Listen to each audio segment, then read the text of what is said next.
April is the month the garden either gets planted or gets abandoned to good intentions. The crops that define a productive summer, the ones that require a head start, that need weeks of establishment before heat arrives, that close their planting windows without announcement, are all watching the calendar right now. And the complication that most gardening content glosses over is that April looks completely different depending on where in the country the garden sits. A gardener in South Carolina is managing heat and thinking about fall already. A gardener in Wisconsin is still watching for frost and starting everything indoors. Both of them have the same 10 crops to work with, and both of them are running out of time. Potatoes are one of the few crops where April is not just a good time to plant. It's the correct time across most of the country, and the reasoning behind that has as much to do with soil biology as it does with calendar timing. Potato tubers develop underground, which means the temperature and condition of the soil matters far more than air temperature for determining when planting makes sense. In zones 5 through 7, soil temperatures in April are typically in the 45 to 55 degrees Fahrenheit range, which is exactly where seed potatoes begin forming roots and sending up shoots without rotting in the ground. Planting too early into soil below 40 degrees Fahrenheit dramatically increases the risk of seed potato rot before emergence. The tuber sits in cold, wet soil long enough for fungal pathogens to establish before the plant has any defense. Planting too late, waiting for warm, comfortable weather, pushes tuber development into the heat of June and July, when high soil temperatures cause tubers to produce misshapen growths called heat knobs and reduce overall yield. In zones 8 and 9, April is actually the tail end of the potato season rather than the beginning. Gardeners in those climates planted in January or February and are now watching vines begin to yellow, which signals that harvest is approaching. A late April planting in Zone 8 is a gamble. The tubers will spend their critical development window in soil that's heating toward 80 degrees Fahrenheit, which is where potato production drops sharply. The mechanics of how potatoes grow underground also determine how planting is done. Seed potatoes are cut into pieces with at least 1 or 2 eyes each, allowed to cure for a day or two so the cut surfaces dry and callus over, then planted 4 inches deep and 12 inches apart in trenches. As shoots emerge, soil is mounded up around the stems, a process called hilling, because potatoes form on the buried stem tissue above the original seed piece, not below it. Every additional inch of stem buried in that hilling process creates more potential tuber-producing surface. Gardens that hill consistently and generously produce 2 to 3 times the yield of gardens that plant and walk away. The depth and frequency of hilling through April and May determines the harvest in July more than almost any other single management decision. Corn is a crop that seems simple until the planting timing goes wrong, at which point it reveals exactly how demanding it actually is. The non-negotiable requirement is soil temperature. Corn germinates poorly below 50 degrees Fahrenheit and germinates reliably and vigorously above 60 degrees Fahrenheit, which means the April planting window is real in zones 6 through 9 and marginal at best in zones 4 and 5. Gardeners in cooler zones who try to push corn into cold April soil often end up with patchy germination, weak seedlings susceptible to early pest pressure, and a stand that never quite recovers the uniformity it needed. In zones 6 through 9, April soil temperatures are generally approaching or exceeding the 60 degrees Fahrenheit threshold by mid-month, and planting sweet corn in blocks, rather than the single long rows that produce almost no yield because corn is wind-pollinated and needs proximity to other corn plants for kernel development, is the right approach. A block of at least 4 rows, each at least 4 plants long, gives pollen from tassels a realistic chance of reaching the silks of neighboring plants. Each silk strand corresponds to a single kernel on the developing ear, which is why poorly pollinated corn produces ears with scattered missing kernels rather than the fully packed rows that taste like the point of growing it in the first place. Timing the harvest is as important as timing the planting. Sweet corn enters its milk stage when the sugars that make it worth growing are at peak concentration, roughly 18 to 24 days after the silks first appear. Testing readiness by piercing a kernel with a fingernail and looking for milky liquid rather than clear watery fluid has been the reliable field test for generations. April is the most important month in your garden, and most people waste it. You don't have hours to spare, you don't want to spend a fortune, and honestly, you're not even sure what to do this month to prepare your garden for a successful harvest this year. That's exactly why I put together the Broke and Busy Gardener's April Playbook, a complete 20-page guide built for every U.S. gardening zone. Whether you're still watching for frost or already managing summer heat, this book tells you exactly what to do this month. It's available for a limited time only. Grab it now via the link in the description or by scanning the QR code on the screen. The sugars in sweet corn begin converting to starch within hours of harvest, which is the reason homegrown corn eaten the same day it's picked tastes like a fundamentally different food from the corn that spent 2 days in a truck and 3 more days in a grocery store. An April planting in the right zone produces corn that hits the table in July with a sweetness that commercially grown, transported corn is structurally incapable of delivering. Onions require April attention across most of the country because they're day-length sensitive crops, and day length in April is moving in exactly the direction onion bulb formation needs. Onions form bulbs in response to the number of daylight hours rather than temperature, which is why variety selection matters as much as timing. Long day varieties, designed for northern gardens above the 37th parallel, require 14 to 16 hours of daylight to trigger bulbing, a threshold reached in June in those latitudes. Short day varieties, suited to southern gardens below that line, bulb at 10 to 12 hours of daylight, which occurs earlier in the season in zones 7 through 9. Planting the wrong variety for the latitude produces either onions that never bulb properly or onions that bulb so quickly they never size up. April is the critical planting window for long day varieties in zones 5 through 7.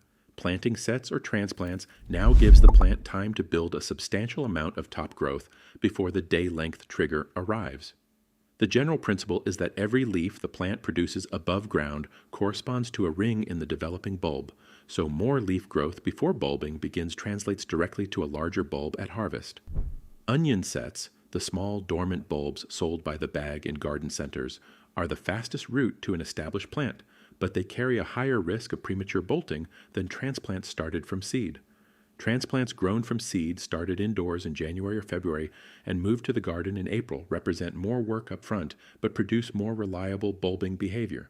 Both approaches require the same soil conditions: loose, well-drained, fertile soil with a pH between 6.0 and 7.0. Onions are shallow-rooted, which makes them sensitive to both waterlogging, which rots the base of the bulb, and competition from weeds, which outcompete them easily given how little root mass onions develop. An April planting of long day onions in zones 5 through 7 sets up a July harvest of bulbs that have had 3 full months to develop. The difference between a marble and a baseball is almost entirely determined by how much top growth was established before the day length trigger arrived. Melons occupy a specific niche in the April garden. They're warm season crops that need a long growing season, which means starting them in April is genuinely necessary in any zone with a summer shorter than 4 months. Cantaloupes and honeydew melons need 70 to 90 days from transplant to harvest. Watermelons run 80 to 100 days for most varieties. In zones 5 and 6, where the frost-free window is roughly late May through early September, direct sowing melons into the garden in June produces fruit in September just as the season is ending. Starting seeds indoors in April gives those plants a 6 to 8 week head start, moving transplant-ready seedlings with established root systems into the garden in late May, which pushes harvest into August rather than September, and gives the fruit the full heat of summer rather than the cooling temperatures of early fall. In zones 7 through 9, April is direct sowing season for melons in many areas, or early transplanting season for those who started seeds in March. Melons are heat demanding in a way that separates them from most other garden crops. They want soil temperatures above 70 degrees Fahrenheit, air temperatures regularly hitting the 80s and 90s, and consistent moisture delivered to the root zone without wetting the foliage or the fruit as it develops. Wet melon skin sitting on damp soil develops rot, which is why many experienced growers tuck a small piece of straw, a plastic bottle cap, or even a clay pot shard under developing melons to lift them off direct soil contact. The flavor of a ripe melon, the aromatic sweetness that a cantaloupe at peak ripeness develops, is almost entirely dependent on a dry period just before harvest. Gardeners who reduce irrigation in the final 7 to 10 days before harvest allow sugars to concentrate in the flesh rather than dilute with water uptake, A melon allowed to ripen on the vine through a brief dry period before harvest produces a sweetness that no commercially harvested melon picked underripe for transport can replicate. Eggplant is the warm season crop that most gardeners discover they've been starting too late, and April is the month that fixes that mistake. Eggplant needs even more warmth than tomatoes or peppers to thrive.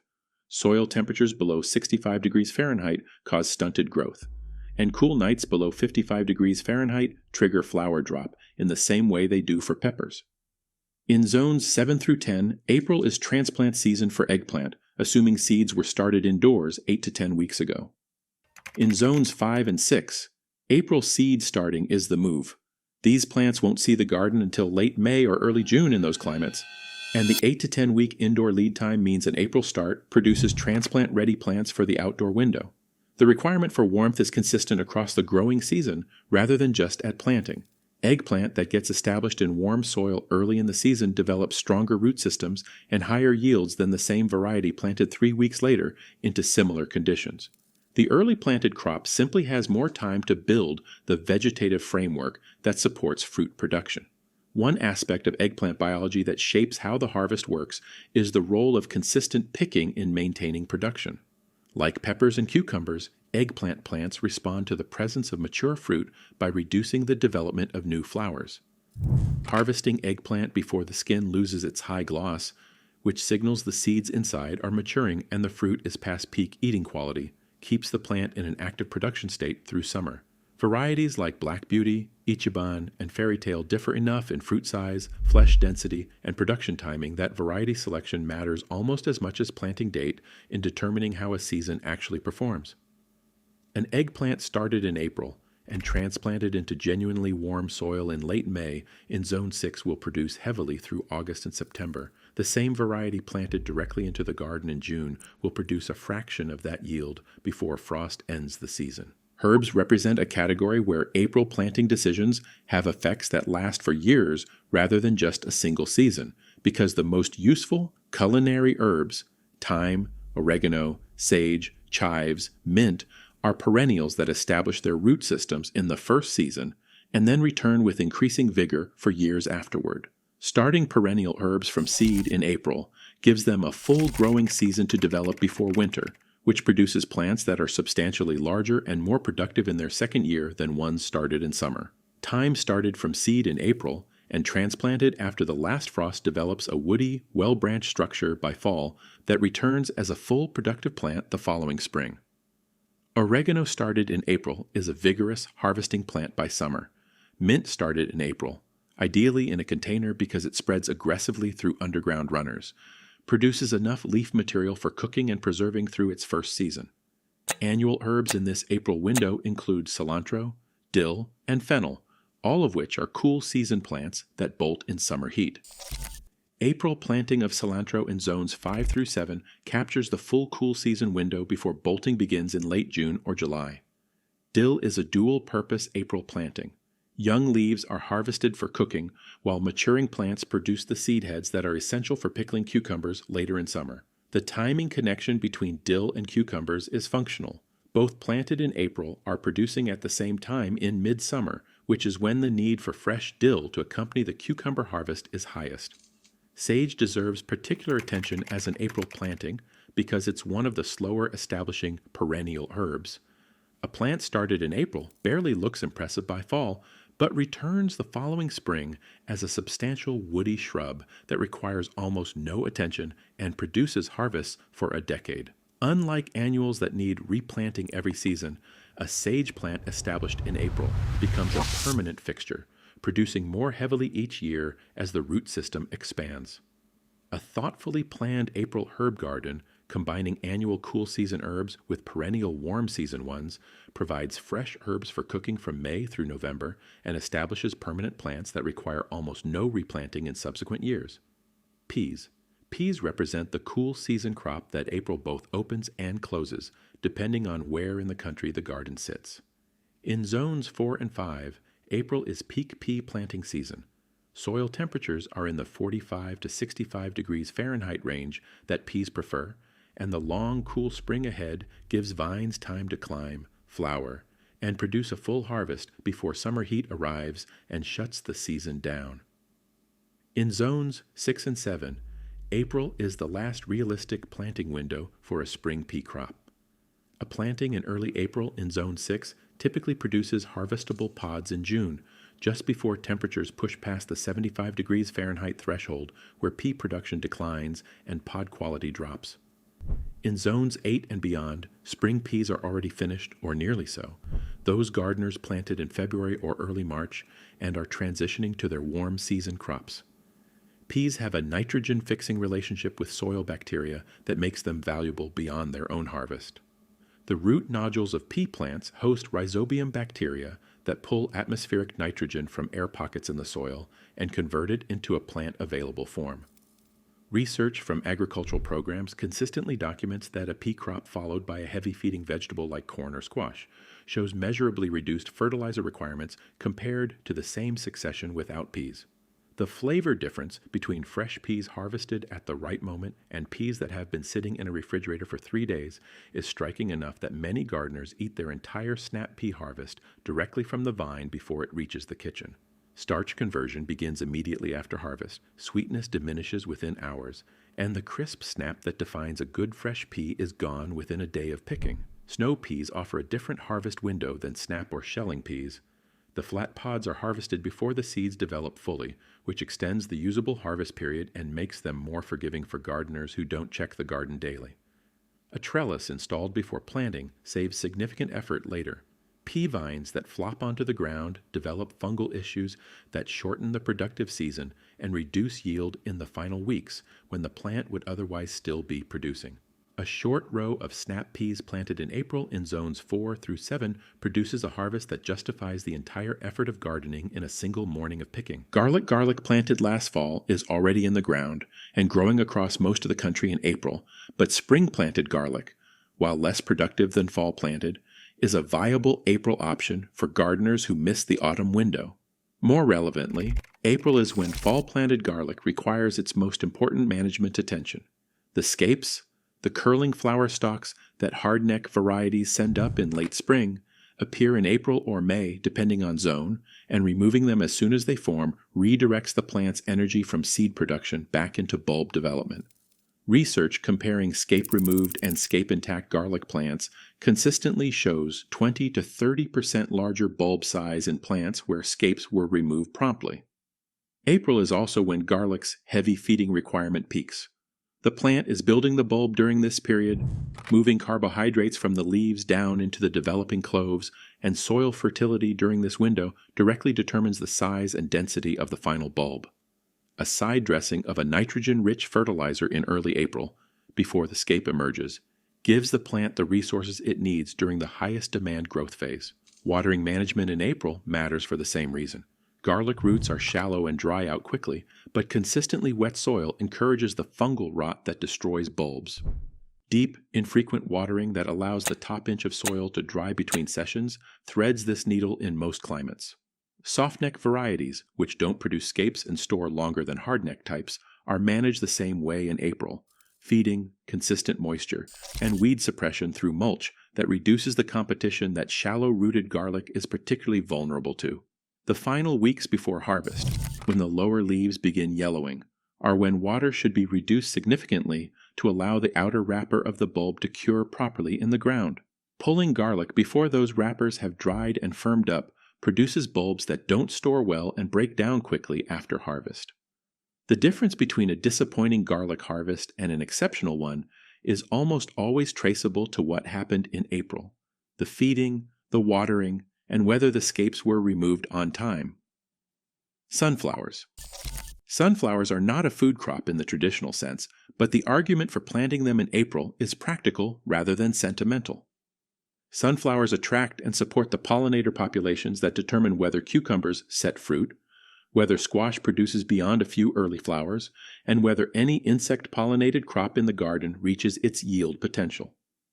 A patch of sunflowers planted in April and flowering in June and July provides a consistent nectar and pollen source that keeps bee populations close to the garden through the critical pollination windows of summer. Beyond pollination, sunflower seeds are a serious crop in their own right. A single large-headed variety like Mammoth or Titan produces a seed head that can yield several hundred seeds, and the seeds are harvested by cutting the head when the back turns yellow and allowing it to dry fully before the birds find it.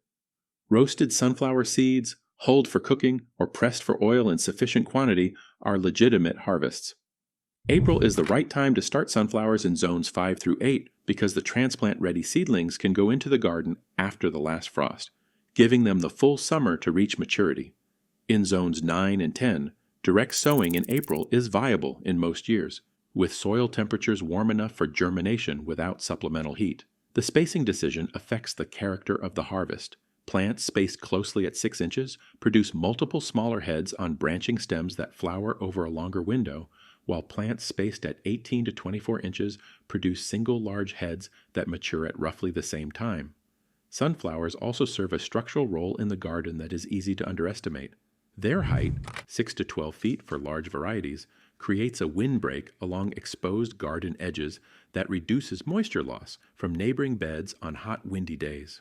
Taller varieties planted on the north or west side of a garden provide afternoon shade for heat-sensitive crops like lettuce and spinach that are struggling to stay productive into early summer. This combination of pollinator support, direct harvest, and physical garden structure makes sunflowers one of the highest value April plantings for the overall system, not just for their own output. A row of branching type sunflowers planted in April and flowering through July and August provides continuous pollinator support for the entire productive season of the summer garden. April doesn't negotiate. The crops that feed a household through summer and fall need to go into the ground now, as seeds, as transplants, as dormant sets, or as tubers, because the biological windows that govern germination, establishment, and development don't extend indefinitely. The zone differences matter, the soil temperature thresholds matter, and the planting decisions made this month cascade through every harvest from June to October. Get something in the ground today, even imperfectly, because the only April planting a gardener ever truly regrets is the one they kept putting off until it was too late. If this kind of content resonates with you, subscribing means you'll be here when the next one drops. There's a full season of this coming. And if you want to go further, becoming a channel member gets you access to loyalty badges and a growing library of videos available only to members. The link is right below.